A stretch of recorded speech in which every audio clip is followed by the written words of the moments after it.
नमस्कार शेतकरी मित्रांनो, मी आपला कृषी मित्र लोकेश पाटील. शेतकरी मित्रांनो, पपईच्या पिकात आलेलो होतो. इथं आता पपईच्या पिकात तुम्ही बघू शकता, की माझ्या मागे पूर्ण हा प्लॉट व्हायरसमध्ये गेलेला आहे. इकडे बघू शकता, की बाकीचा प्लॉट हा चांगल्या पद्धतीने आहे. तर शेतकरी मित्रांनो, याच्यावर उपाययोजना नाही केल्या तर पूर्ण प्लॉट बसण्याची शक्यता राहू शकते. तर बघू शकता शेतकरी मित्र, इथं रिंग स्पॉट आणि मोझॅइक व्हायरसचा अटॅक झालेला आहे.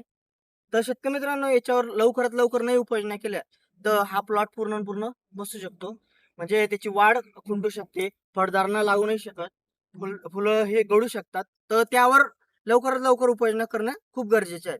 तर त्यासाठी तुमच्याही शेतात अशा समस्या दिसून येत असतील आणि ह्या समस्या न येण्यासाठी तुम्ही काय उपाययोजना करू शकता, तर आजच्या व्हिडिओत तुम्हाला सांगणार आहे. तर शेतकरी मित्रांनो, आपल्याला इथं लक्षात घ्यायचं आहे, की व्हायरस कशामुळे येतो. तर व्हायरस हा तुम्हाला ॲफिड आणि व्हाईट फ्लायच्या प्रादुर्भावामुळे तिथं तो स्प्रेड होतो. म्हणजे ते आपले ॲफिड आणि व्हाईट फ्लायचे वेक्टर राहतात, ते दुसऱ्या झाडांवर संक्रमित करतात. तर त्यांना लवकरात लवकर नाही कंट्रोल केलं, तर ते पूर्ण प्लॉट हा बसण्याची शक्यता असते. तुम्ही बघू शकता शेतकरी मित्रांनो, शेवटपर्यंत हा प्लॉट एका लाईनीत पूर्ण व्हायरसच्या याच्यात गेलेला आहे.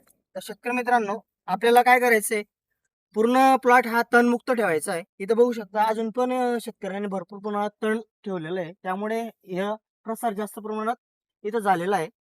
आणि त्याच्यासाठी आपल्याला काही मॉलिक्यूल वापरायचे आहे. तर ते टेक्निकल तुम्हाला सांगतो.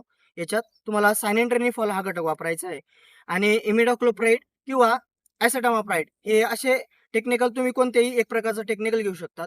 त्यात तुम्ही नीम ऑइल किंवा व्हायरसचे प्रॉडक्ट वापरू शकतात. त्यामुळे पूर्ण प्लॉट हा तुमचा सुरक्षित राहील आणि व्हायरस मुक्त राहील. तर शेतकरी मित्रांनो, अशा पद्धतीने नियोजन केलं तर तुमचा प्लॉट हा व्हायरस मुक्त राहील. लवकरात लवकर स्प्रे घेतले तर ते वेक्टर तिथे स्टॉप होतील आणि मरण पावतील आणि व्हायरस पुढे स्प्रेड होऊ देणार नाही. तर शेतकरी मित्रांनो, माहिती आवडली असेल तर पपई उत्पादक शेतकऱ्यांना लवकरात लवकर शेअर करा आणि असंच नवनवीन व्हिडिओ पाहण्यासाठी आपल्या चॅनलला आताच फॉलो करा. भेटू पुढील नवीन व्हिडिओ. तोपर्यंत राम.